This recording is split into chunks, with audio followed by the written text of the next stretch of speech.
So good morning everyone. अब सबको good morning. I hope you're all doing good. मैं आशा रख रहा हूँ कि आप सब ठीक हो। So it's a pleasure to come together as pastors for our leadership development, and it's wonderful to see you all at least. मुझे बहुत खुशी महसूस हो रही है आप सबके साथ जुड़ने के लिए, और महीने में एक बार हम लोग मिलते हैं, आप सबको देखते हैं। मुझे बहुत खुशी महसूस हो रही। I know we are all very busy in the Lord's work. हम सब व्यस्त रहते हैं परमेश्वर के कार्य करते हुए। We have a lot of responsibilities. बहुत सारी जिम्मेदारी है हमारे ऊपर। Family, ministry, church, but still I think it's very important for us to come together and be encouraged, meditating on God's word as pastors, as leaders. बहुत सारी जिम्मेदारी हमारे ऊपर, परिवार की, सेवकाई की, कलीसिया की, लेकिन बहुत जरूरी है कि हम सब एक साथ होकर परमेश्वर के वचनों के ऊपर ध्यान करें, मनन करें, क्योंकि हम आज पास्टर्स हैं। God's word holds us accountable in the calling for which we are called. और परमेश्वर का वचन ऐसा है कि जो हमें एक दिन एक इस चीज का लेखा जोखा देना पड़ेगा कि हम परमेश्वर का कार्य कर रहे हैं।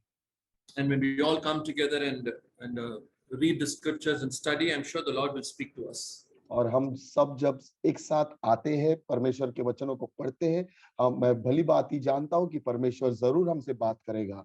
As much as you are open to learn, I'm also open to learn. जितना आप सीखने के लिए तैयार हो, इतना मैं भी सीखने के लिए तैयार हूँ। We are all learning together to become better Christians, better servants of God, better leaders. और हम सब सीख रहे हैं कि हम अच्छे अगुवे बने, क्रिश्चियंस बने और परमेश्वर के दास बने।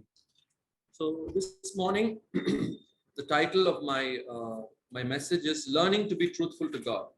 और आज की सुबह का जो शीर्षक है इस प्रचार का कि परमेश्वर के प्रति सच्चा रहने को सीखना। Let's turn our Bibles to Psalm 12 as an introduction. हम भजन संहिता 12 खोलेंगे। Psalm 12, we will read the first two verses as an introduction. हम पहले दो वचन पढ़ेंगे।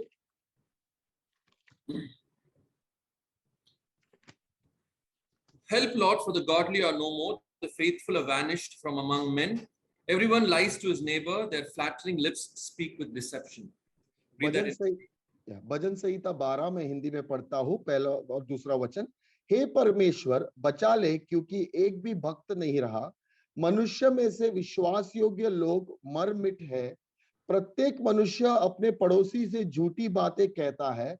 वे चापलूसी के ओठों से दो रंगी बातें करते हैं। I want to read the first verse again. Help, Lord, for the godly are no more, the faithful have vanished from among men. पहला वचन मैं वापस दोहराना चाहता हूँ। हे परमेश्वर, बचा ले, क्योंकि एक भी भक्त नहीं रहा। मनुष्य में से विश्वास योग्य लोग मर मिटे हैं। The Bible says there is no godly men. The godly men are no more. You can't find them. Faithful men have disappeared. Bible ये कहती है कि कोई भक्ति करने वाला या धार्मिक व्यक्ति नहीं रहा और विश्वास योग्यता में चलने वाला मर चुके हैं। Either they have disappeared or they are fast disappearing. The David's anguish, David's pain, he's feeling a pain in his heart as he's writing this. He's saying there is no one who's godly, no one who's truthful, no one who is faithful. और दाविद जब ये लिख रहा है, वो देख रहा है या तो ये लोग गायब हो चुके हैं या गायब हो रहे हैं, और कोई भी व्यक्ति नहीं है जो धार्मिक है, परमेश्वर के अनुसार चलने वाला है, सत्य में चलने वाला है। ऐसा विश्वास योग्य कोई भी व्यक्ति न रहा। So verse 2, you read, he says, everyone lies to his neighbors. और दूसरे वचन में लिखा है, हर व्यक्ति अपने पड़ोसी से झूठ बोलता है। He says their flattering lips speak with deception. You know, the word flattering is used. I don't know how it is used in Hindi. It sees, it's more like he's seeing people to be very insincere. You know, the way they appear is different. The way they speak to you is different. You know, when they look at you, they they appear to be, they like you, they praise you, but deep in their hearts they are very different. You know, there are no sincere men. और दूसरे वचन में लिखा है कि वो इस होठों से बात कर रहे, चापलूसी के होठों से। वो व्यक्ति ऐसे होते हैं कि उनका एक रूप अलग होता है, लेकिन आपके सामने जब वो खड़े होते हैं वो ऐसे दिखाते हैं कि वो आप सबको पसंद करते हैं, अच्छी अच्छी बातें करते हैं। So David says, no one fears the Lord, no one obeys the Lord, no one is truthful to the Lord. So that is his pain, that is his anguish, that's his heart's cry. और दाविद कहता है कि कोई भी व्यक्ति परमेश्वर की आज्ञाओं का पालन नहीं करता, कोई भी सत्य में नहीं चलता, कोई भी विश्वास योग्य नहीं है, यही वो रो रहा है परमेश्वर के सामने। So you look at the world today, that's the kind of feeling you get. आज के हम इस संसार को देखेंगे तो ऐसा ही महसूस होता है। You find people don't even have conscience. आप देखोगे कि उनके व्यक्ति में जो अंतर आत्मा की आवाज है वो भी वो लोग सुनते नहीं। Every institution has become, in some way or the other, it has become corrupt. कोई भी संस्था है वो बिगड़ चुकी है। I mean, government leaders, you know, leaders of our nation have always been corrupt. सरकार में जो लोग हैं वो सारे करप्ट हो चुके हैं। But even good professions like even medical doctors, you know, even they have become so corrupt. और चिकित्सा के जो डॉक्टर्स हैं वो भी करप्ट हो चुके हैं, वो भी बिगड़ चुके हैं। I've heard so many stories during the COVID time how doctors have made so much of money, you know, just trying to take advantage of people's, you know, health conditions. और मैंने इतनी सारी घटनाओं के बारे में सुना है जो कोविड के समय में हुई, जो डॉक्टर लोगों ने इतना पैसा कमाया खाली लोगों का फायदा उठा के। Even the education, you know, the teacher's profession is, there's a lot of abuse, you know, happening among the children. और हम देखते हैं कि जो शिक्षक है वो भी बच्चों के साथ अच्छा व्यवहार नहीं करते। I mean, the world itself has become very corrupt. और संसार ही पूरी तरह से बुराई में चल रही है। But I believe David is not talking about the world in general. लेकिन दाविद संसार के बारे में नहीं कह रहा है। Actually, what is troubling David is that he is seeing this among God's people. He is actually talking about Israel. He's talking about God's people. David किस चीज के बारे में चिंता कर रहा है? वो संसार को देख के नहीं, लेकिन इजराइल को देख के वो चिंतित है, परमेश्वर के लोगों को देखकर वो चिंतित है।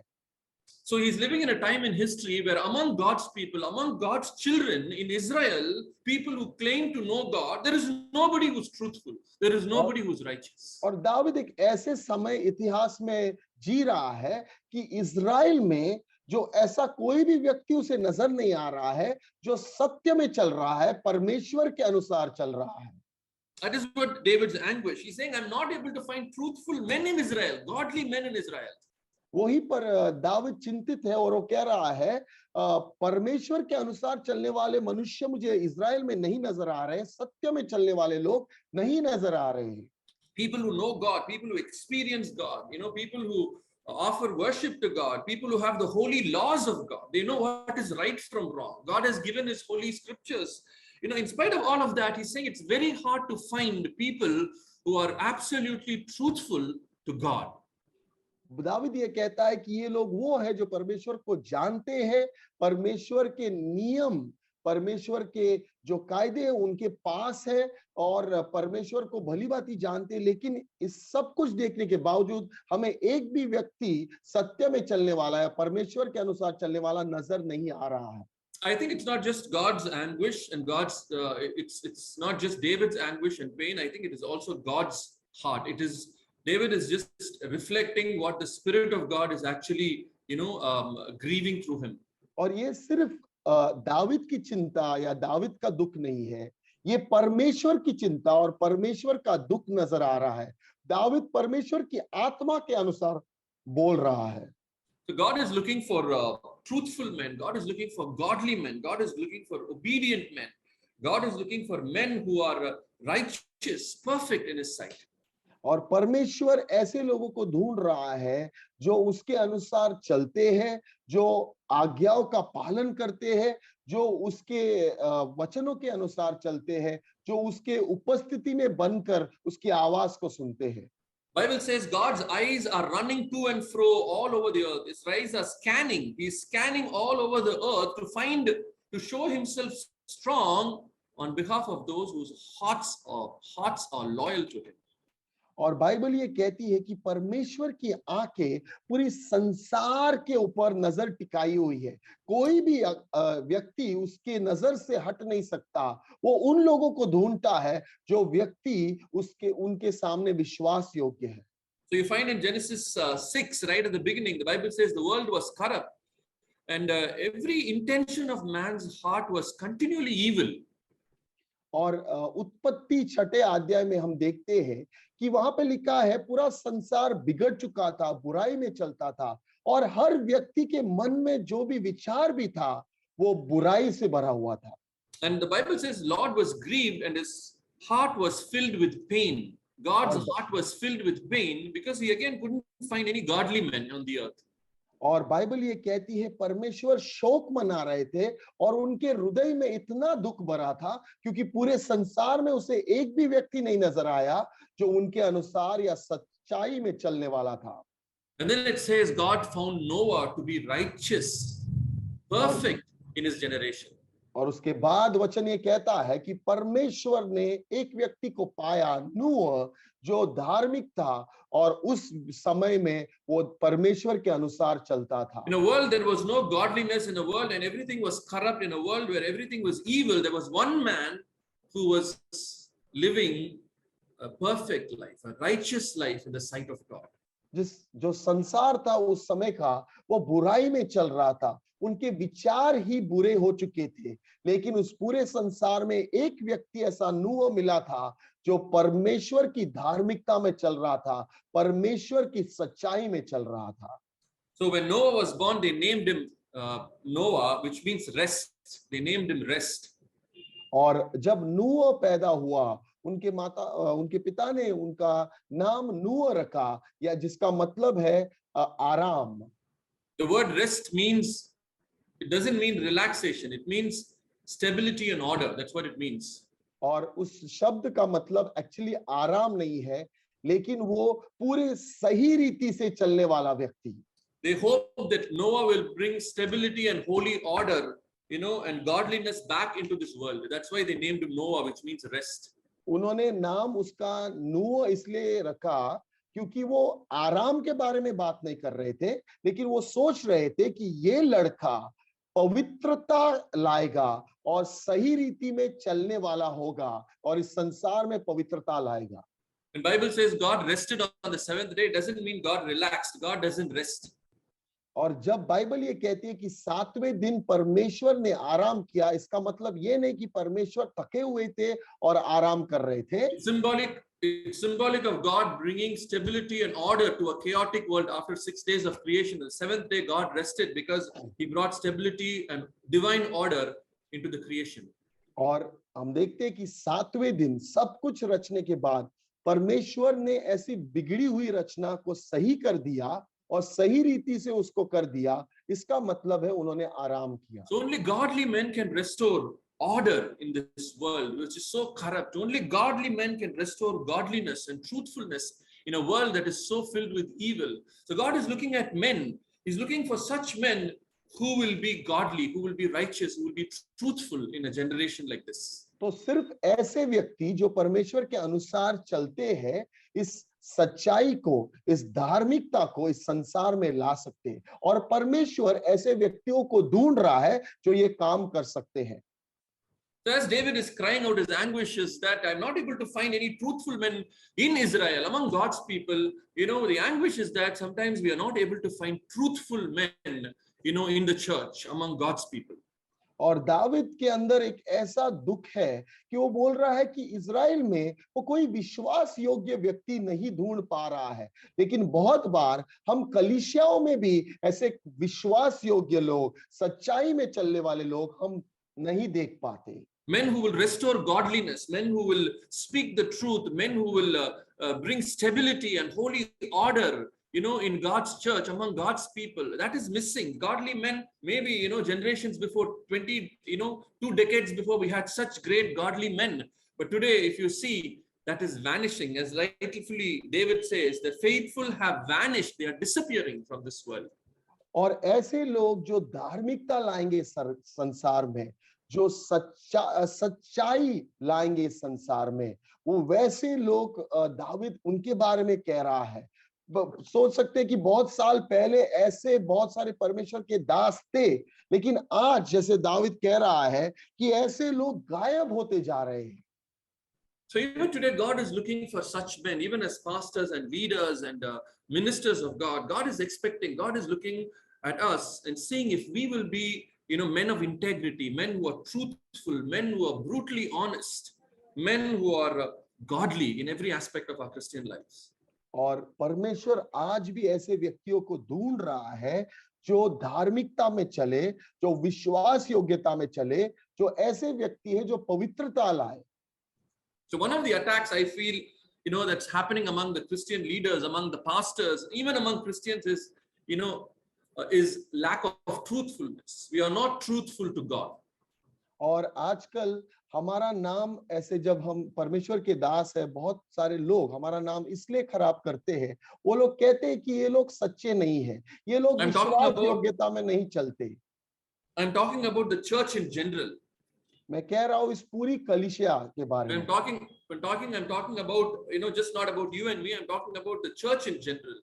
मैं सिर्फ आपके और मेरे बारे में नहीं कह रहा हूँ, पूरे संसार की कलीसिया के बारे में कह रहा हूँ। One of the weapons that the devil is using to destroy God's church, to destroy, the Christian community, that, we are no longer people who are considered to be truthful anymore, because there are a lot of compromises that has come come among Christian pastors and leaders, and even among ordinary Christians.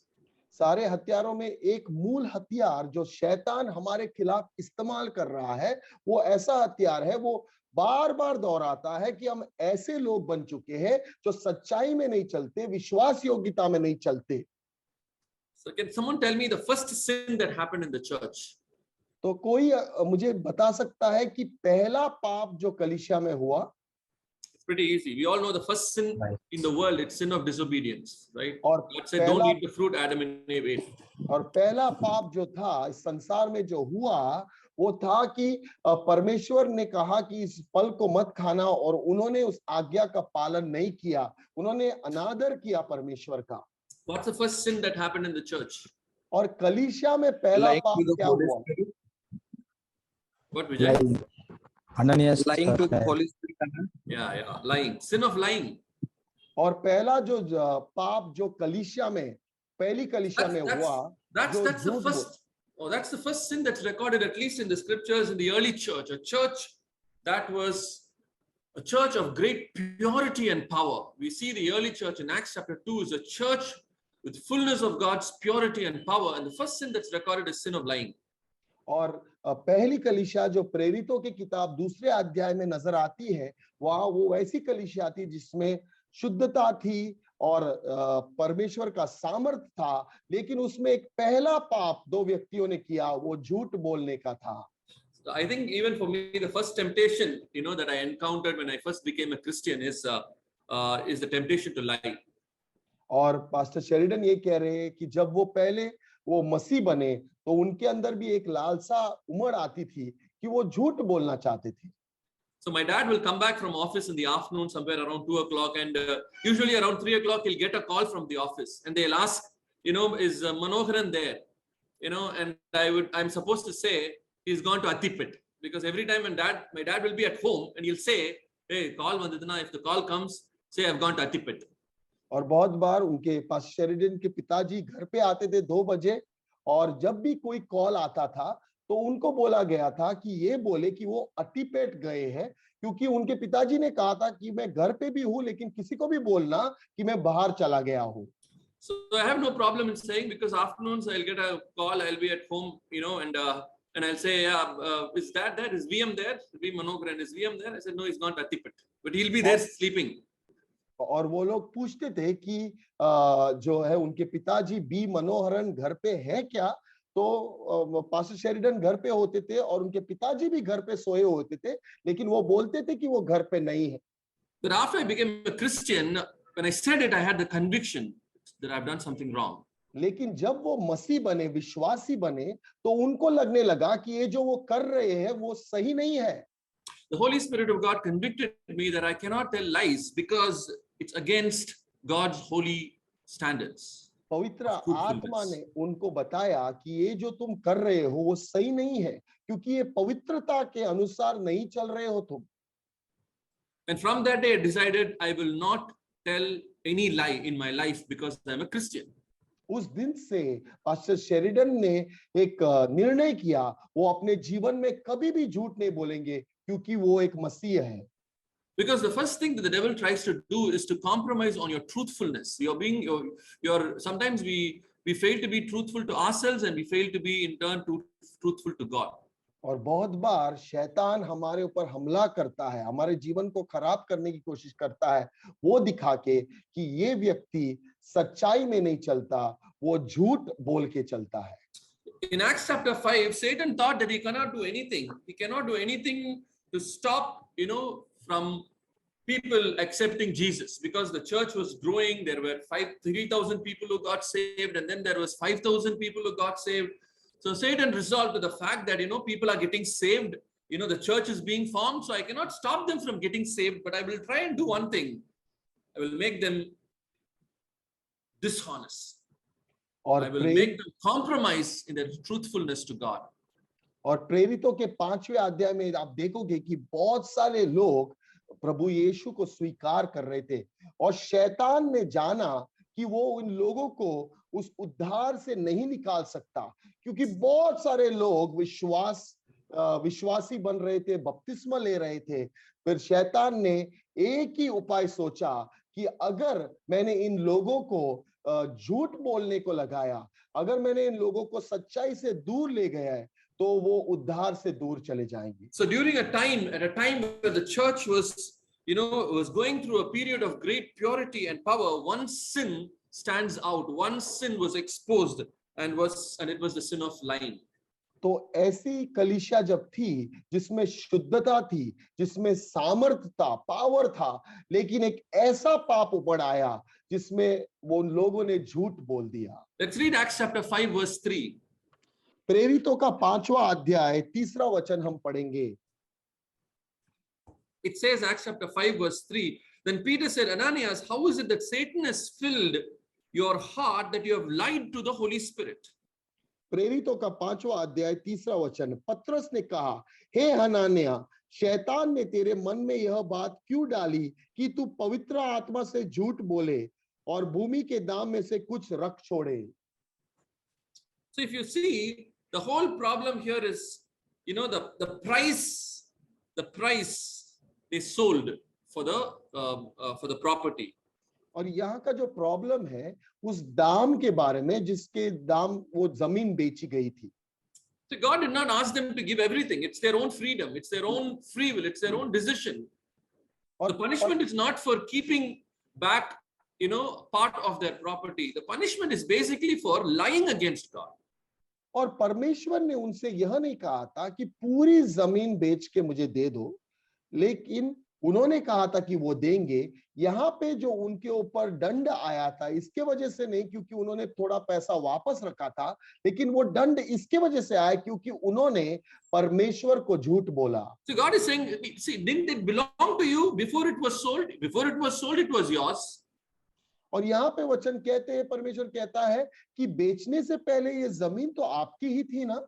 See, after it was sold also, it was yours. It is at your disposal. Whatever you want to give, you can give. Whatever you want to keep, you can keep.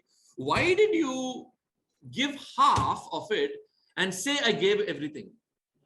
परमेश्वर कहता है बेचने के बाद भी ये जमीन आप ही की थी, पैसा आप ही का था, आपको जितना चाहिए आप दे सकते थे, लेकिन आपने आधा देकर ऐसा क्यों कहा कि मैंने पूरा दे दिया है। So God is saying you could have given me half and kept half for yourself. It's fine. Or God saying you could have given the entire property to me, and you said, and probably you could say that I want to trust. Anything you can do. It is all yours. You have the freedom to do what you want to do. But why did you lie to me that you sold it for the entire price money and gave the whole thing to me? परमेश्वर उनसे कह रहे हैं कि आपके पास स्वतंत्रता थी, आप चाहिए तो आधी जमीन दे सकते थे, या और बोल सकते थे कि मैंने आधी जमीन दी, या आप पूरी जमीन दे सकते थे और कह सकते थे ये पूरी जमीन का पैसा है, लेकिन पूरी जमीन बेच के आपने ऐसा क्यों कहा कि मैंने पूरा पैसा आपको दिया है और मुझे झूठ क्यों बोला। So God is saying you have not lied to men, but you have lied to God. और परमेश्वर यहाँ पे कह रहा है तुमने मनुष्य को झूठ नहीं बोला लेकिन परमेश्वर को झूठ बोला। So what God is saying, it's very important for God's people to be truthful and honest. तो परमेश्वर यहाँ पे क्या बताना चाहता है कि बहुत जरूरी है कि परमेश्वर के लोगों को वो सच्चाई में चले और विश्वास योग्यता में चले। Sometimes we think God is very harsh, that's how people interpret. He's very harsh just because for a simple, lie. In fact, these guys gave with good intention. They want to at least give half of their property. Why can't God be happy? Why do they have to die? I mean, it's pretty harsh that God, killed Ananias and Sapphira. बहुत बार हमारे अंदर भी विचार आता है जब हम इस वचनों को पढ़ते हैं कि परमेश्वर कितना कठोर है। क्या परमेश्वर इसमें खुश नहीं हो सकता? उन लोगों ने तो आधी जमीन तो दे दी, परमेश्वर ने उन्हें क्यों मारना था? It's very important, to understand why it happened right at the beginning, of the institution of the early church. You don't find this happening every time in the Bible. I mean, of course, there are people who lie. It doesn't happen today. Today, nobody falls down dead because they have lied. बहुत जरूरी है ये जानना और समझना कि कलीसिया के शुरुआती समय में ये क्यों हुआ। उसके बाद हम ऐसे नहीं देखते कि किसी ने झूठ बोला और वहां पे गिर के मरे। आज के कलीसिया में भी हमें ऐसे नजर नहीं आता है। But why God did this in the early church is because he wants to make a statement very clear. He's saying, I want my church to be holy. और परमेश्वर ने ऐसी चीज शुरुआती कलीसिया में क्यों दर्शाई, क्यों दिखाई? क्योंकि वो बताना चाहता है, दोहराना चाहता है कि मेरी कलीसिया पवित्रता में चलनी चाहिए, पवित्र होनी चाहिए। God is saying, I want truthful men. If there is one sin that I hate, it is the sin of hypocrisy. It is the sin of lying. I don't want my church to be like that. I don't want my people to be like that. So God is making, this is his heart's desire. This is how he wants to establish a church. So he's making that very clear right at the beginning of the establishment of the early church. He's saying, I want my church to be 100% godly and truthful. और परमेश्वर चाहता है कि वो ऐसे व्यक्ति देखे जो सच्चाई में चलने वाले। वो ऐसे व्यक्ति नहीं चाहता है जो दो रूपी हो। दो रूपी व्यक्ति वो नहीं चाहता है। वो चाहता है कि ऐसे व्यक्ति खड़े हो, ऐसे दास खड़े हो जो सच्चाई में चले, विश्वास योग्यता में चले। So there are three things we learn from the story. तो इस घटना से हम तीन चीजें सीखते हैं। So one is God sees everything, even what we do in secret, what we keep in secret. एक चीज जो हम छिपके भी करते हैं या किसी दरवाजे के पीछे भी करते हैं, परमेश्वर सब कुछ जानता है। No one knew the exact price money for which the property was sold except Ananias and Sapphira. They thought, they can actually, convince the apostles by saying, this is the amount which we got and we are giving the entire amount. They thought nobody knew it. हनानिया और सफीरा के अलावा कोई भी नहीं जानता था कि वो जमीन किस दाम को बेचा था, और वो जानने के बावजूद भी उन्होंने झूठ बोल दिया।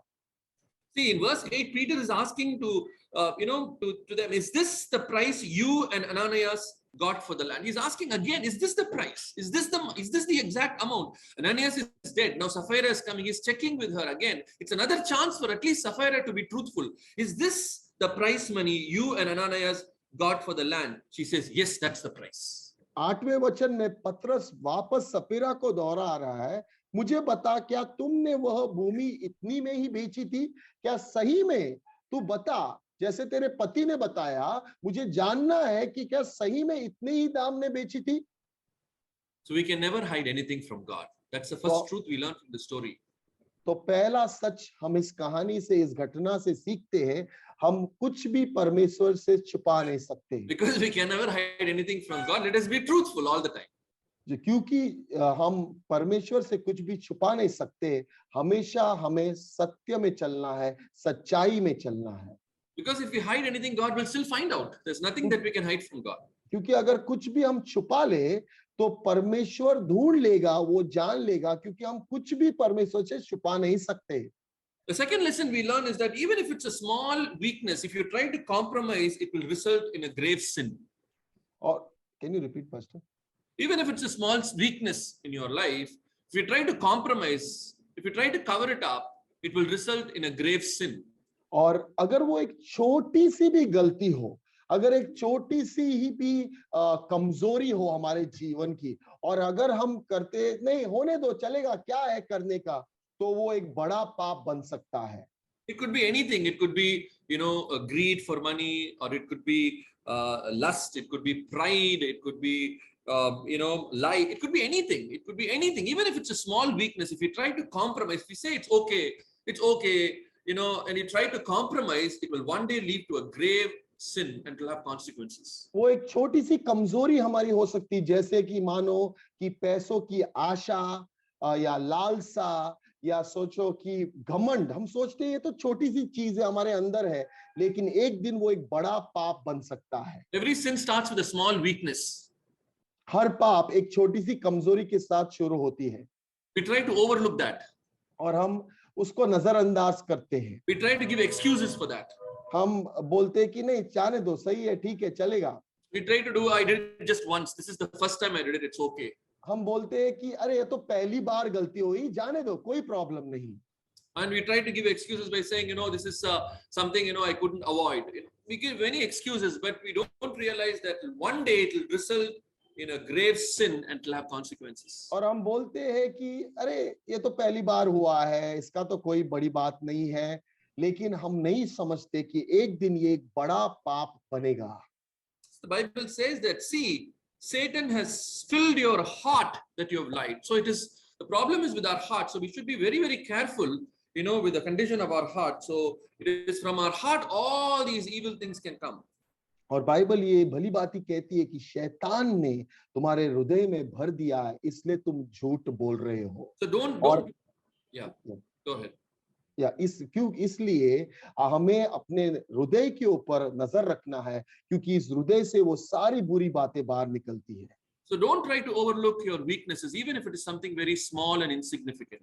तो हमारे आपके कमजोरियों को कभी नजरअंदाज मत करिए, वो छोटी सी होने दो, लेकिन उन्हें नजरअंदाज मत करिए। And the third lesson we learn is that when we lie to God, not to man. और तीसरी शिक्षा हम पाते हैं जब हम इस चीज को पढ़ते हैं, कब, क्योंकि हम जानते हैं कि हम लोगों से झूठ नहीं बोलते हैं, क्योंकि जब हम झूठ बोलते हैं हम परमेश्वर को झूठ बोलते हैं। We have become God's people. हम परमेश्वर के लोग बन चुके हैं। That's what he's saying. You're part of God's church. और यहाँ पे लिखा है कि आप परमेश्वर के कलीसिया के भाग हो। Ananias and Sapphira, and some way or the other, are attracted to the way the apostles are living, to the way the early church is living, how people are giving for God. They were in some way attracted, and they said, we want to be a part of this church. We want to associate ourselves with God's church. हनन्याह और सफीरा ने जब कलीसिया को देखा, प्रेरितों को देखा, वो लोग खुश हुए थे और वो आके कुछ कलीसिया के लिए करना चाहते थे, वो इस कलीसिया का भाग बनना चाहते थे। So once we become God's people, everything that we do against God. तो जब भी हम परमेश्वर के लोग, जब हम परमेश्वर के लोग बनते हैं, तो जो भी अगर हम करते हैं तो हम परमेश्वर के विरोध करते हैं। So that's why we need to be truthful to God. इसलिए हमेशा हमें परमेश्वर के सामने सच्चाई में चलना है। So God is at the very beginning of setting up his church in Acts. God is sending a very, very strong message. It's a very strong message to the church. It's a very strong message to the leaders. It's a very strong message to the disciples and Christians living. He's saying, I want my church to be truthful. I hate hypocrisy and lies. और कलीसिया की शुरुआती समय में जो यहाँ पे शुरुआत हो रही थी प्रेरितों के किताब में, परमेश्वर एक ऐसा उनकी बात रखना चाहता है कि वो कलीसिया के सामने, उनके अगुवाओं के सामने, उनके विश्वासियों के सामने ऐसी बात वो रखना चाहता है कि वो चाहता है कि वो परमेश्वर चाहता है कि सच्चे लोग हो, परमेश्वर के अनुसार चलने वाले लोग हो। And if you read very interestingly in chapter 5, Acts chapter 5, verse 3, after this incident, the Bible says no one else dared join them, even though they were highly regarded by the people. After that, not many people just like that came and joined the church because they knew that here is a God who loves truth. And if we have to be part of God's church, we need to be absolutely honest and truthful and godly. So many people regarded them, but they did not just like that come and join the church, because God was making a statement very clear. I want my church to be holy, pure, and truthful. और प्रेरितों की किताब 5:13 में लिखा है, परंतु औरों में से किसी को भी यह हिवाव न हुआ था कि उनमें जा मिले, तो भी लोग उनकी बड़ाई करते थे। और यहाँ पे लोगों को पता चला कि ऐसे ही हम उनके साथ नहीं जुड़ सकते हैं, क्योंकि परमेश्वर चाहते हैं कि वैसे लोग हो जो सच्चाई में चले। As God's servants, as God's leaders, it's a challenge for all of us to be always truthful, to be always righteous in the sight of God. तो परमेश्वर के दास होने के नाते, परमेश्वर के सेवक होने के नाते हमेशा परमेश्वर के सामने हमें सच्चाई में चलना है और हमेशा धार्मिकता में चलना है। That's the kind of testimony that we need to leave behind, when we are living in this world, when we are living when we are positioning ourselves as leaders in the church, in an organization, wherever you are. When the world looks at you, they should be able to say, we are truthful men.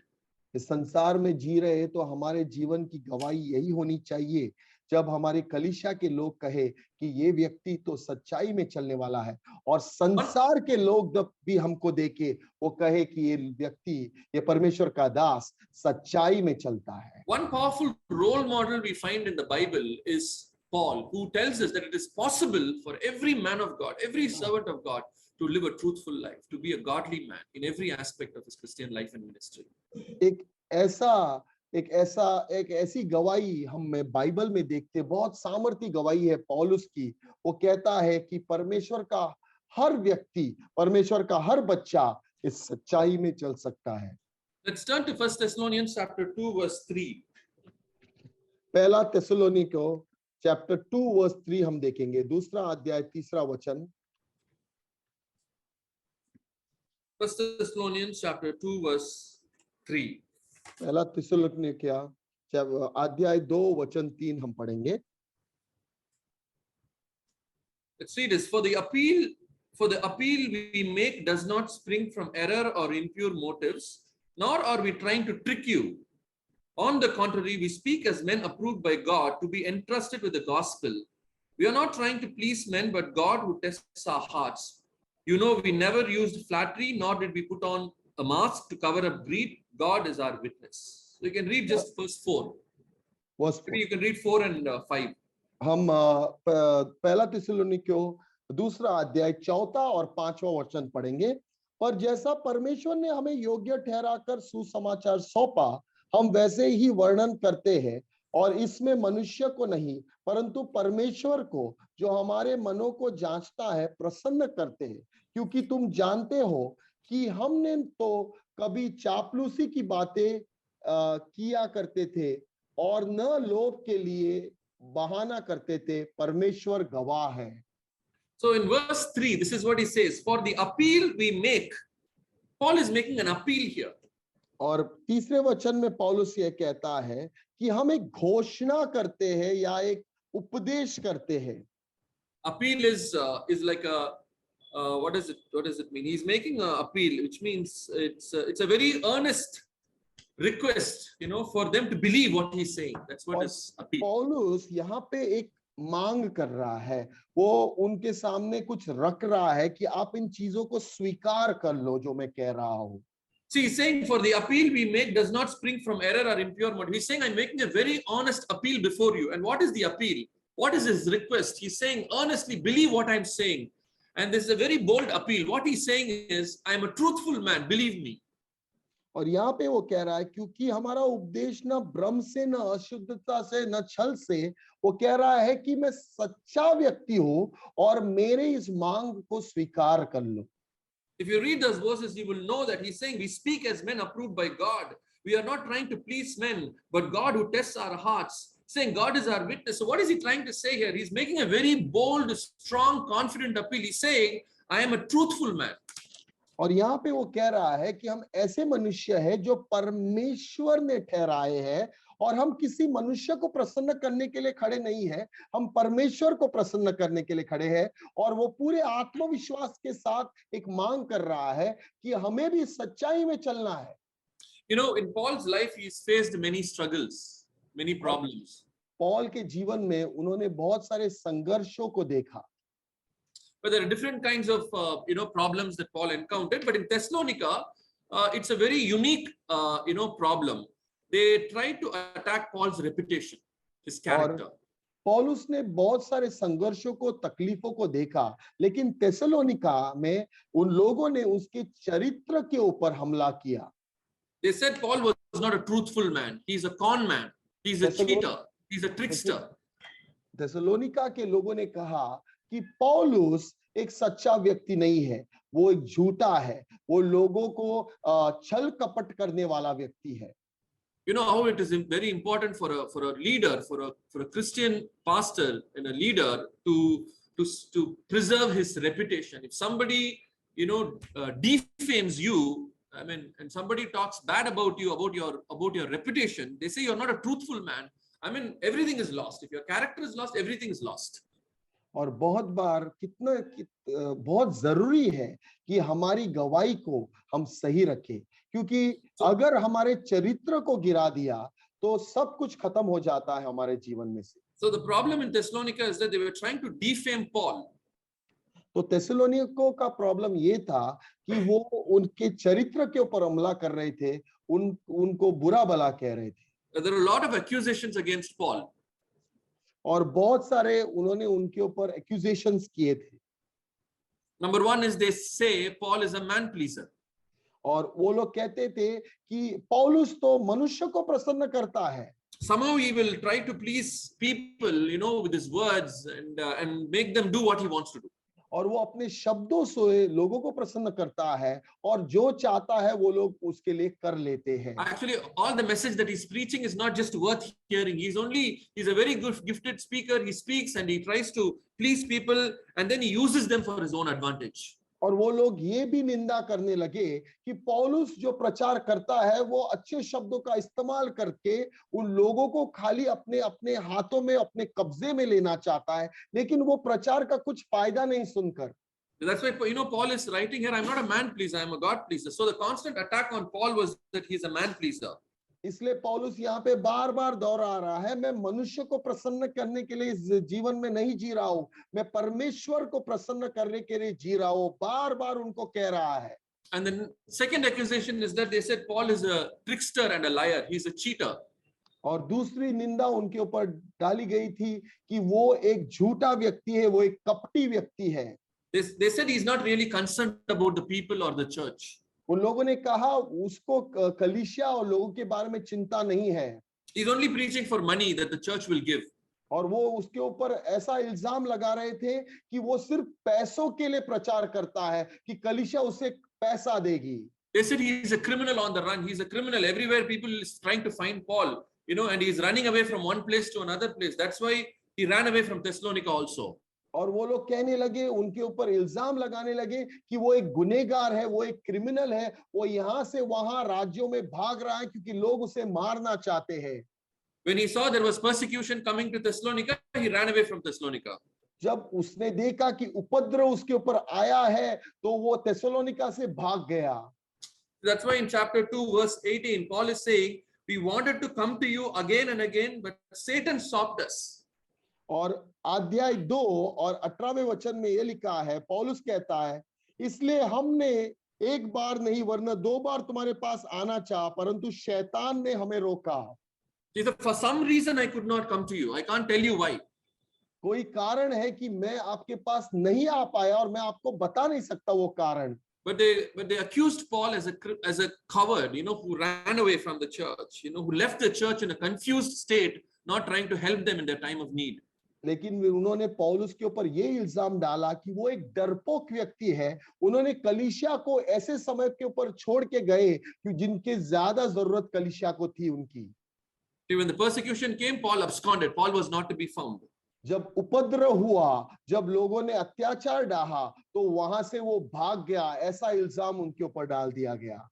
And then number 4 is they said Paul was also lecturous towards women. He had a lustful intention towards women. These are all serious accusations against Paul. और पौलुस के ऊपर चौथा इल्जाम जो Thessalonica के लोगों ने डाला कि वो औरतों के ऊपर बुरी नजर रखता था।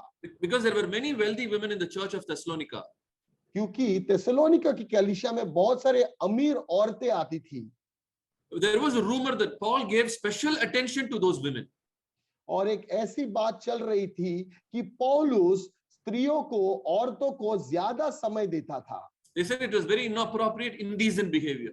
और वो कह रहे थे कि वो जो व्यवहार करता है औरतों के साथ वो सही नहीं है। And finally, they said Paul is an idle man. He didn't do any work. He just lived on people's money. और अंत में उन्होंने और एक इल्जाम डाला कि वो कुछ भी काम नहीं करते थे, वो पैसों के लिए सिर्फ प्रचार करते थे और काम नहीं करते थे। You can see a lot of accusation against Paul. और बहुत सारे इल्जाम हम देखते हैं जो उन्होंने पौलुस के ऊपर डाले That he is not a truthful man. कि वो सच्चा व्यक्ति नहीं है। But Paul makes a bold claim here that he has been absolutely truthful in the calling to serve God. लेकिन पौलुस खड़े होकर ये बात कहता है और दोहराता है कि मैं परमेश्वर के सामने सच्चाई में चलने वाला व्यक्ति हूँ। All through his life, he maintained that testimony. पूरे जीवन भर में उसकी जीवन की गवाही यही थी। So he said that my conscience is very clear. If you read 1 Corinthians chapter 4, verse 4, this is what Paul says, my conscience is very clear. It is God who judges me. So wait for the appointed time. God will expose the motives of man's heart. So he's very, very clear about how he lived his life in his ministry. और यहाँ पे पहला कुरिन्थियों अध्याय 4 chapter 4, verse 4. चौथा वचन, पहला You can also कुरिन्थियों, read 3 and 4. हम 3 और 4 पढ़ सकते हैं। पहला कुरिन्थियों अध्याय 4, 3 और चौथा वचन। परंतु मेरी दृष्टि में यह बहुत छोटी बात है कि तुम या मनुष्य का कोई न्यायी मुझे परखे, वरन मैं स्वयं अपने आप को नहीं परखता, क्योंकि मेरा मन मुझे किसी बात में दोषी नहीं ठहराता, परंतु इससे मैं निर्दोष नहीं ठहरता, क्योंकि मेरा परखने वाला प्रभु है। So if you read in 2 Timothy chapter 1 verse 3, Paul says, I thank God whom I serve as my forefathers did with a clear conscience. दूसरा Timothy Chapter 1 verse 3. Chapter 1 verse 3 अगर हम पढ़ेंगे तो यहाँ पे पौलुस कहता है कि मैं ऐसा व्यक्ति हूँ जो, can you repeat that person? Chapter 1 verse 3. Yeah, Sorry, 2 Timothy chapter 1 verse 3. 2 Timothy chapter 1 verse 3. दूसरा तिमोथी चैप्टर 1 वर्स 3 में हम पढ़ते हैं, जिस परमेश्वर की सेवा में अपने बाप दादाओं की रीति पर शुद्ध विवेक से करता हूँ, उसका धन्यवाद हो कि मैं अपनी प्रार्थनाओं में तुझे लगातार स्मरण करता हूँ। I serve the Lord with a clear conscience. और वो कहता है कि शुद्ध विवेक के साथ, So this is शुद्ध Paul is, अंतःकरण के साथ मैं परमेश्वर की सेवा कर रहा हूँ। Paul is writing this right before he's about to face his execution, right before he's going to die. You know, just during the last days of his life, he was so confident, he was so clear that he's lived such a truthful life, his conscience is clear. और अपने जीवन के आखिरी समय में जब उसे मारा जाने वाला था, तभी ये वो पत्र लिख रहा है और वो कहता है उसका विवेक शुद्ध था, उसका अंतःकरण शुद्ध था और वो सच्चाई का जीवन जिया। So it's a bold appeal that Paul is making in every church, whether it's Thessalonica or Corinth or, you know, to Ephesus. Paul is saying very confidently, you know what? I have lived a very truthful life. I have pleased God. I have been a man who has been faithful in everything that I've done. और पौलुस पूरे आत्मविश्वास के साथ, पूरे दृढ़ खड़ा रह के ये कहता है, वो कुरिन्थ हो, थेसलोनिका हो, मैंने सच्चाई में अपना जीवन बिताया है और मैंने सिर्फ परमेश्वर को प्रसन्न किया है। So this is a challenge for all of us as servants of God. You know, as we live this life, you know, we need to make sure that we will leave behind a legacy and a testimony that we can so confidently, so boldly we can say that we have lived such a truthful life, even in every aspect of our life, that we have been so transparent, we have been so honest, and we leave behind a godly legacy. When people look at us, they will be able to testify about us. That's the challenge that we see from Paul's life and ministry. तो पौलुस के जीवन से, उनकी सेवकाई से हमें एक ऐसी चुनौती नजर आती है और ये चुनौती हम सब परमेश्वर के दासों के लिए है कि पौलुस एक सच्चाई का जीवन जिया, परमेश्वर के अनुसार जिया। हमें भी एक ऐसा जीवन जीना है और ऐसे गवाही को संसार के सामने लाना है, या हम इस संसार में हो या चले जाए, वो गवाही लोगों को याद रखे कि हम सच्चाई में जीवन व्यतीत करने वाले लोग हैं और परमेश्वर को प्रसन्न करने वाले लोग हो। To all the accusations that the Thessalonians, brought against Paul, Paul just gave his defense in chapter 2 and 3. It's all about Paul's defense, his bold appeal, saying that he has been absolutely truthful. So we have 15 minutes. I'll just give you 3 points and then we'll close. और जो भी इल्जाम Thessalonica के लोगों ने उनके ऊपर डाला, तो पौलुस ने थिस्सलुनीका के दूसरे और तीसरे अध्याय में वो उनके खिलाफ वो कह रहा है कि ये सारी बातें झूठी है। और हमारे पास 15 मिनट है, मैं आपको 3 पॉइंट दूंगा और ये समाप्त करूंगा। First of all, Paul is saying, I've been truthful in my ministry. पहली बात वो कहता है कि मेरी सेवकाई में मैं हमेशा सच्चाई में चला हूँ। Everything you hear about me is a rumor. और जो भी तुम मेरे बारे में सुनते हो वो सब झूठ है। And this is what he says in verse 3 and 4. 3, 4 and 5. If you read that, the appeal we make does not spring from error or impure motive. We speak as men approved by God. We are not trying to please men, but God who tests our hearts. We have never used flattery, nor did we put on a mask to cover up greed. It's 2 Timothy. 1 Thessalonians chapter 2 verse 4 to 3, chapter 2 verse 3, 4 and 5. 1 Thessalonians chapter 2 verse 3, 4 and 5. Yeah. Okay, हम पढ़ते हैं पहला थिस्सलुनीकियों दूसरा अध्याय 3, 4 और 5। क्योंकि हमारा उपदेश न भ्रम से है और न अशुद्धता से और न छल के साथ है, पर जैसा परमेश्वर ने हमें योग्य ठहराकर सुसमाचार सौंपा, हम वैसा ही वर्णन करते हैं। और इसमें मनुष्य को नहीं परंतु परमेश्वर को जो हमारे मनों को जांचता है प्रसन्न करते हैं। क्योंकि तुम जानते हो कि हमने न तो कभी चापलूसी की बातें किया करते थे और न लोभ के लिए बहाना करते थे, परमेश्वर गवाह है। See, during Paul's time, there has been so many traveling preachers, who were fakesters, who were tricksters. But Paul is saying, I'm not like that. I'm a man who spoke, approved by God. We speak as men approved by God. And he says, beautiful, there's a verse, it says, we do not put on a mask to cover up greed. और पौलुस के In verse समय 5 he says that. Yeah, in verse 5. पौलुस के समय ऐसे बहुत सारे लोग थे जो सफर करके प्रचार करते थे, यहाँ से वहां से जाते थे, लेकिन वो कपटी झूठे लोग थे। लेकिन पौलुस ये कहता है, मैं ऐसा व्यक्ति नहीं हूं, मैं परमेश्वर का योग्य ठहराया हुआ दास हूं और मैं कभी भी लोभ के लिए, फायदे के लिए मेरे मुंह के ऊपर कोई मुकुट नहीं डालता। He says we do not put on a mask to cover up greed. और वो कहता है और लोभ के लिए मैं बहाना नहीं करता। So only actors will put on a mask in those days. और जैसे एक मास्क होता है, हम चेहरे के ऊपर कोई मुकुट डालते हैं, तो वैसे सिर्फ जो एक्टर्स होते हैं वो करते हैं। The men who were in the Roman theaters who would there are no women actors, so men should act like women, so they are the ones who will put on a mask. और उस समय जो स्त्रियां होती थी वो acting नहीं करती थी, लेकिन पुरुष होते थे वो एक्टिंग करते थे, औरतों का भी रोल करते थे और पुरुष का भी रोल करते थे और अपने चेहरे के ऊपर एक मास्क डालते थे। Paul is saying, I'm very truthful. What you see is who I am. I speak the truth.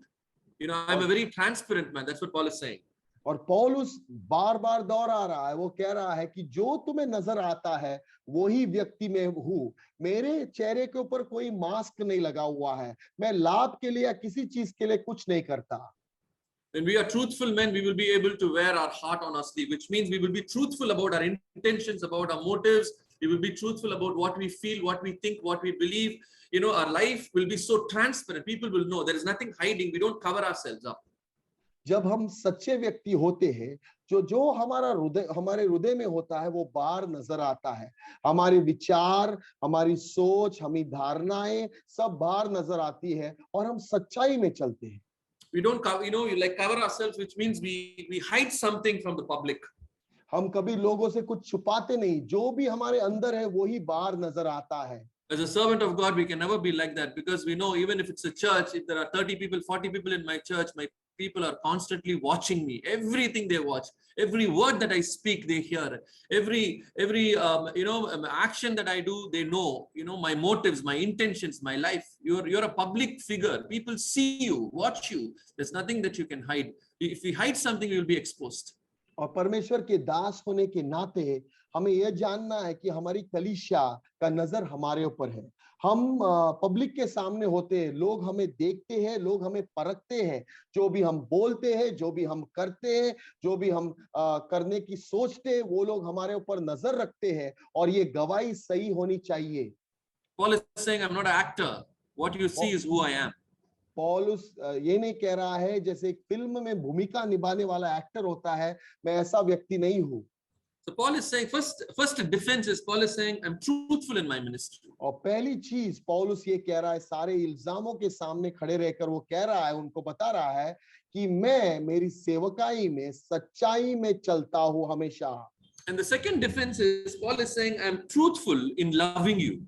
और दूसरी चीज पौलुस ये कहता है, मैं जब तुमसे प्रेम करता हूं तो सच्चाई में करता हूं। In verse 7 and 8, you can read it in Hindi, Angelo, verse 7 and 8, chapter 2. और दूसरा थिस्सलुनीकियों दूसरा अध्याय वर्स 7 और 8 में लिखा है, क्योंकि second Verse chapter 2, verse 7 and 8. और First 7 और Thessalonians chapter 2. Yeah. Okay first Thessalonians First Thessalonians chapter 2, verse 7 and 8. 7 and 8 okay. परंतु जिस तरह माता अपने बालकों का पालन पोषण करती है, वैसे ही हमने भी तुम्हारे बीच में रहकर कोमलता दिखाई है, और वैसे ही हम तुम्हारी लालसा करते हुए न केवल परमेश्वर का सुसमाचार पर अपना अपना प्राण भी तुम्हें देने को तैयार थे, इसलिए कि तुम हमारे प्रिय हो गए थे। Verse 7, he says, we were gentle among you like a mother caring for her child. और 7वें वचन वो कहते हैं कि हम आपके सामने कोमलता में रहे, जैसे एक माँ अपने बच्चे को रखती है। It's a very powerful example that Paul is using here. एक बहुत सामर्थ्य उदाहरण है जो पौलुस यहाँ पे दिखा रहा है। A mother's love is a true, selfless, unconditional love. There is no false in that love. There is no falsity in that love. It's not a pretending love. It's a true love. It's a very gentle love. एक माँ का प्रेम अपने बच्चों की ओर हमेशा सच्चा प्रेम होता है, उसमें कोई दिखावा नहीं होता है, वो सच्चाई में और सही रीति में उस बच्चे से प्रेम करती है।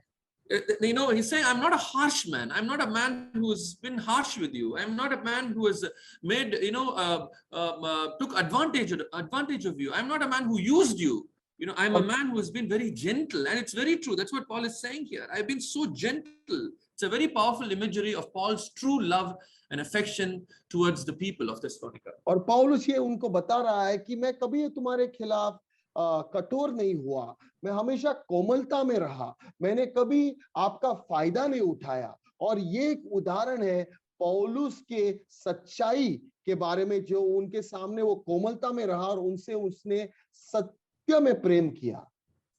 It's a beautiful challenge for all of us to imitate Paul in the way he lived and served the church. एक बहुत बड़ी चुनौती है हम सारे दासों के लिए कि पौलुस के जैसे चलना, कैसे वो कलीसिया में जिया, कैसे Today's world, so many leaders are very rude, arrogant, and mindless. आज के एक संसार में बहुत सारे अगुवाए हैं जो बहुत गुस्से वाले होते हैं, कठोर होते हैं, और वो कभी बिना कुछ सोचे समझे कुछ भी बोल देते हैं। You know, even some time back, even I was like that. I was very rude and arrogant with my people. Pastor Sheridan ये भी बताना चाहते हैं आपको, और बताना चाहते हैं कि कुछ समय पहले वो भी ऐसे ही अपने जीवन को व्यतीत करते थे। That's not the way you treat the church. और कलीसिया के साथ हमें ऐसा बर्ताव कभी नहीं करना चाहिए। God has called us to love people. In fact, Paul says, we shared with you not only the gospel but our very lives. और पौलुस कहता है, और परमेश्वर ने हमें बुलाया है कलीसिया से प्रेम करने के लिए, और पौलुस ये कहता है कि हमने सिर्फ आपको सुसमाचार नहीं बांटा, लेकिन हमारे जीवनों को आपके सामने न्यौछावर कर दिया। Sometimes it's very difficult to share your lives with people who are so rebellious, who doesn't listen to you, who constantly give you problems, you know, and you teach them, you preach to them, and they're still disobedient, who doesn't cooperate with you. In spite of all of that, Paul is saying, that's the way we shared our lives with you. बहुत बार मुश्किलात होती हमें कि ऐसे लोगों के सामने हमारे जीवन को बांटने के लिए जो हमेशा हमारे खिलाफ खड़े रहते हैं, हमेशा हमारी बातों को न सुनते हैं। लेकिन पौलुस कहता है कि इन सारी चीजों के बीच में हमने अपने जीवन को तुम्हारे सामने न्यौछावर कर दिया है, तुम्हारे साथ बांट दिया है। Paul is saying, I've been truthful, in loving you. पौलुस ये कहता है, मेरा प्रेम झूठा नहीं था, वो सच्चा था और मैंने सच्चे रीति से तुमसे प्रेम किया है। And finally, in verses 9 and 10, in chapter 2, Paul is saying, I'm truthful in this life. और आखिरी चीज में दूसरे अध्याय पहला 9 और 10 में लिखा है कि पौलुस ये कहता है, इस जीवन में मैं सत्य और सच्चाई में चलता हूं। So in chapter 2, verses 9 to 10, he makes a list of things. You remember how I worked so hard, I toiled, worked night and day, and I was holy. In verse 10, he says, I'm holy, righteous, blameless before you. And in verse 12 says, I was encouraging, comforting, urging you to live. So you see, he was a man who worked so hard. He's saying, I did not live on your money. I worked so hard. I worked day and night. I was self-supporting. I was holy. I was blameless. Nobody can blame me. And he said, I encouraged you. So he said, this is the way I lived. I'm very truthful. I've lived a very truthful life before you. और यहाँ पे वो बताना चाहता है, दर्शाना चाहता है कि आपके सामने मैंने सच्चा जीवन जिया, मैंने बहुत परिश्रम किया, ये याद करो। मैं हमेशा विश्वासी बन के और मैंने मेरा चाल चलन हमेशा पवित्रता में मैं चला और आपके सामने मैं एक पवित्र जीवन जिया। He's saying, I didn't take your money. I worked day and night. वो कहता है कि मैंने आपका पैसा कभी नहीं लिया, मैंने परिश्रम किया, मैंने मेहनत की। So he's saying, your witnesses, and so is God, of how holy, righteous, and blameless we were among you. We lived such a perfect life, and you have seen that. वो कहते हैं 10वें वचन में कि आप गवाह हो और परमेश्वर की गवाह है कि तुम विश्वासियों के बीच मेरा व्यवहार कैसे पवित्रता और धार्मिकता और निर्दोष रहा। So it's very clear that Paul is making a very, very bold statement and says, nobody can find any fault with me. I have lived a truthful life before God and before man. और बहुत clear है कि पौलुस एक बहुत दृढ़ बात कह रहा है और वो कह रहा है कि कोई भी मेरे ऊपर एक इल्जाम नहीं रख सकता या डाल सकता है।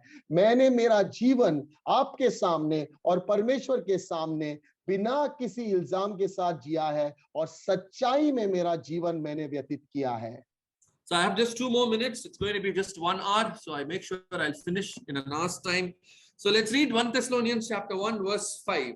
This is where we can sum up Paul's life. 1 Thessalonians chapter 1, the later part of verse 5. You can just read that, Angelo. 1 Thessalonians chapter 1 verse 5. It says, the last line says, you know how we lived among you. You know how we lived among you. पहला थिस्सलुनीकियों पहला अध्याय 5वां वचन का अंत का भाग पढ़ेंगे। जैसा तुम जानते हैं कि हम तुम्हारे लिए तुम्हारे बीच में कैसे जिए या कैसे बन गए हैं। You know how we lived among you. We lived a transparent life. You've seen our life. You've heard our messages. You know how truthful we are. You know what a blameless life we lived. Paul is talking very confidently that he's been a very transparent man. He's been a man who lived a public life without hiding anything, and people saw that. और वो कह रहे थिस्सलुनीकियों की कलीसिया को कि आप जानते हो कि मैंने आपके सामने कैसा जीवन जिया। मेरे अंदर कोई दोष नहीं था, मेरे अंदर मेरे चाल चलन में कोई झूठ बात नहीं थी। मैं कैसा जिया आपने सब कुछ देखा है और मैं निर्दोष जिया हूं, मैं सच्चाई में जिया हूं। But today the challenge for all of us as servants of God is to lead a transparent and a truthful life before God and before man. और आज हमारे लिए एक ऐसी चुनौती है परमेश्वर के विश्वासी या परमेश्वर के दास होने के नाते कि परमेश्वर के सामने और लोगों के सामने हमें एक पूरा ऐसा जीवन जीना है कि लोग हमारे चरित्र को देख सके और एक सच्चाई भरा सच्चा जीवन जीना है। At the end of our journey, at the end of our lives, at the end of our ministry, we can make a bold claim like Paul, or appeal like Paul. Say, you know how I lived among you? You've seen me. I've served the Lord with a pure conscience. We have a clear conscience. So I think that should be the testimony of every servant of God. हमारे जीवन के अंत में हमें भी पौलुस की तरह बनना है और लोगों के सामने होके ये बात रखनी है। क्या आप जानते हो कि मैंने भी अपना जीवन सच्चाई में व्यतीत किया है, मेरे अंदर कोई छल कपट न था, मैंने हमेशा निर्दोष जीवन जिया है और यही हमारी गवाही एक परमेश्वर के दास होने के नाते होनी चाहिए। William Horton became the president of Moody Bible Institute in William US. Horton जो थे अमेरिका में मूडी बाइबल इंस्टीट्यूट के प्रेसिडेंट बने And he led a person who did not believe in God to accept Jesus. और उन्होंने एक ऐसे व्यक्ति को प्रभु यीशु के पास लाया जो प्रभु यीशु के ऊपर कभी विश्वास नहीं करते थे। And this conversion was very unique. और ये जो उन्होंने स्वीकार किया प्रभु यीशु का, वो बहुत कुछ अलग था। So this guy did not believe in God. He is a skeptic. और ये एक ऐसा व्यक्ति था जो परमेश्वर के ऊपर विश्वास नहीं करता था। And at one point of time in his life, he wanted to commit suicide. और जीवन के एक ऐसे समय में ये व्यक्ति अपने आप को मार डालना चाहता था। So this man said, if I will find one preacher, one servant of God who lived a truthful life, absolutely truthful, there is no fault in him, then I will accept Christianity. तो इस व्यक्ति ने तभी कहा, अगर मैं एक ऐसे परमेश्वर के दास मुझे मिलेगा जिसने अपना जीवन सच्चाई में व्यतीत किया, उसके अंदर अगर कोई भी दोष नहीं है, अगर ऐसा व्यक्ति मिला तो मैं प्रभु यीशु को स्वीकार कर लूंगा, नहीं तो कभी नहीं स्वीकार करूंगा। So he heard about William Horton, who's a preacher there in the Moody Bible Institute. So he wanted to check whether this man is really truthful. तो उसने इस विलियम हॉटन के बारे में सुना था जो मूडी बाइबल इंस्टीट्यूट में प्रचार करते थे, वहां पे शिक्षक थे, तो वो जांचना चाहते थे कि क्या मैं सही में ये व्यक्ति निर्दोष है, सच्चाई में जीता है।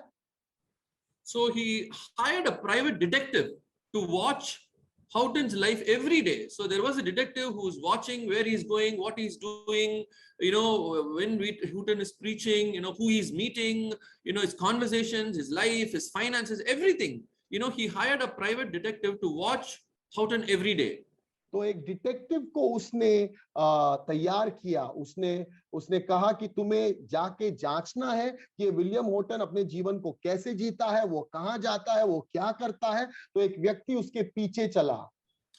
And after a month, he got the reports from the investigation agency, and the report said that the preacher was a truthful man, and they could not find any fault in him. और उस व्यक्ति ने जब 1 महीने के बाद वो इस व्यक्ति के पास आया, उस डिटेक्टिव ने कहा कि हमने सारी खोज की है, हमने उसके पीछे हर दिन और रात चल रहे थे और उस व्यक्ति के अंदर कोई भी दोष नहीं है, वो सच्चाई में चलने वाला व्यक्ति है। The following Sunday, this unbeliever went to William Horton's church and accepted Jesus, and later his daughter went to the Moody Bible Institute. और उस आने वाले रविवार को ये व्यक्ति विलियम हॉटन के कलीसिया में गए और प्रभु यीशु को अपना उद्धारकर्ता स्वीकार किया, और कुछ दिनों के बाद उनकी बेटी ने भी प्रभु यीशु को स्वीकार कर लिया। So people of God, servants of God, our calling is to live this Christian life, very truthful, transparent, that people in the world will not be able to find any fault in our lives. तो परमेश्वर के लोगों, परमेश्वर के दासों, हमें अपने जीवन को निर्दोष जीना है, हमें अपने जीवन को सच्चाई में जीना है, ताकि कोई भी व्यक्ति हमारे ऊपर कोई इल्जाम न डाल पाए, कोई भी हमारी निंदा न कर पाए। And when somebody is able to pick up something about our lives and correct us, let's have the humility to accept and change. और अगर कोई व्यक्ति आके आपको कहता है कि आपके जीवन में ये गलती है और आप जानते हो कि ये गलती है, तो हमें उस चीज को स्वीकार करना है और हमारे जीवन को उसी समय बदलना है। I think that is a very clear sign that we all aspire to be truthful, servants of God. और जब हम पश्चाताप या मन फिराने के लिए तैयार होते हैं, तो वो एक चिन्ह है कि हम परमेश्वर के अनुसार चलने के लिए तैयार व्यक्ति हैं। May God bless you. परमेश्वर आपको आशीषित करे। Angel, I can pray. हम प्रार्थना करेंगे और इस जो पास्टर शेरिडन ने कहा है, वो कहेंगे परमेश्वर से कि हम भी सच्चाई में चले। परमेश्वर पिता, हम मांगते हैं, बाइबल ये कहती है कि आप ही सत्य हो, आप सच्चाई हो, आपके अंदर कोई झूठ नहीं है। परमेश्वर एक इंसान नहीं है कि वो झूठ बोले, यही वचन हमने पढ़ा है। लेकिन बहुत बार हमारी छोटी छोटी कमजोरियों के कारण, बहुत बार कलीसिया में, हमारे परिवार में, संसार में हम बहुत बार कॉम्प्रोमाइज करते हैं। हम कहते हैं क्या प्रॉब्लम हुआ, छोटी सी तो बात है, इतनी सी छोटा सा तो पाप चल जाता है। लेकिन ये छोटा छोटा पाप एक दिन बड़ा बन जाता है। और बाइबल ये कहती है आप झूठे लोगों को पसंद नहीं करते, आपको वो अच्छे लोग नहीं लगते, आपको उनके ऊपर घृणा आती है। हमें क्षमा करिए प्रभु कि हमने हमारे जीवन को सच्चाई में नहीं जिया। हमारे चरित्र में बहुत सारे दाग हैं, इन दागों को धोइए प्रभु, और हमें आपके जैसे बनाइए। हमारा जीवन निर्दोष हो, हमारे जीवन में कोई छल या कपट ना हो, हमारे जीवन में कोई अधर्मीयता ना हो। हम सच्चाई में चले, हम सत्य में चले, और हम आपके विश्वास योग्यता में चले, और हमेशा एक ऐसे व्यक्ति बनकर रहे, जो व्यक्ति, जो संसार के या कलीसिया के लोग हमें देखे, वो जाने कि एक ऐसा भी परमेश्वर है जिनने इस व्यक्ति को सच्चा बना दिया है। ये एक पापी था लेकिन आज सच्चाई में चलता है, और सारा संसार आपके सामने झुके और आपके नाम की महिमा करे। सारा संसार, जैसे विलियम हूटन ने किया, उस व्यक्ति ने आपको स्वीकारा, वैसे ही हमको भी देखकर वो लोग परमेश्वर को स्वीकारे, प्रभु यीशु को स्वीकारे। यही हम प्रार्थना करते हैं, प्रभु यीशु मसीह के नाम से हम ये प्रार्थना करते हैं, आमीन।